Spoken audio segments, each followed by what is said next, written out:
টুম্পাস কিচেনে সবাইকে স্বাগত।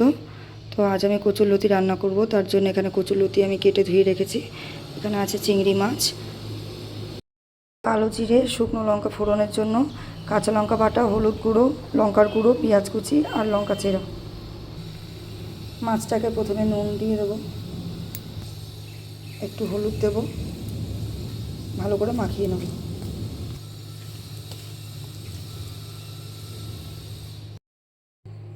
প্রথমে তেল দিয়ে দেবো,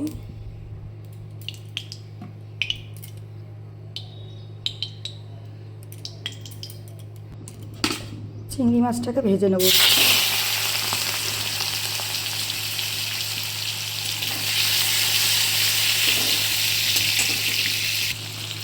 চিংড়ি মাছটা ভাজা হয়ে গেছে, এবার আমি এটাকে নামিয়ে নেব। তেল গরম হয়ে গেছে, এবার এর মধ্যে আমি দিয়ে দেবো শুকনো লঙ্কা, কালো জিরে ফোড়ন, দিয়ে দিচ্ছি পেঁয়াজ কুচি,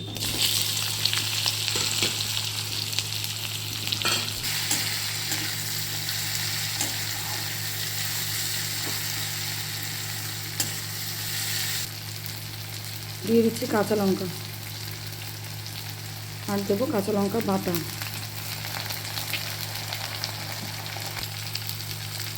হলুদ গুঁড়ো দিয়ে দিচ্ছি,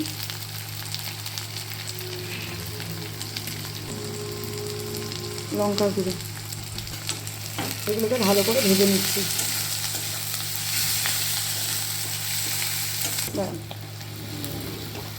ভালো করে পেঁয়াজটা ভেজে নেওয়া হয়ে গেছে, এবারে আমি কচুরলতিগুলো এর মধ্যে দিয়ে দেবো।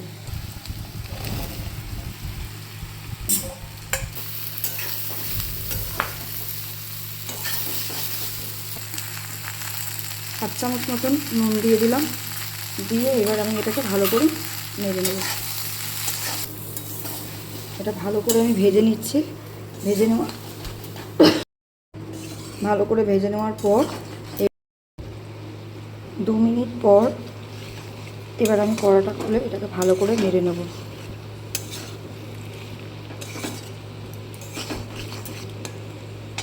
এবার এর মধ্যে আমি ভেজে রাখা চিংড়ি মাছগুলো দিয়ে দেবো, দিয়ে আরও কিছুক্ষণ ভেজে নেব। এই রান্নাটি আমি জল ছাড়া করছি, এতে আঁচটা কমিয়ে দিয়ে ঢাকা দিয়ে রাখলে অটোমেটিক পুরোটাই সেদ্ধ হয়ে যায়। তো এর জন্য আমাকে আলাদা করে কোনো জল দিতে হয় না।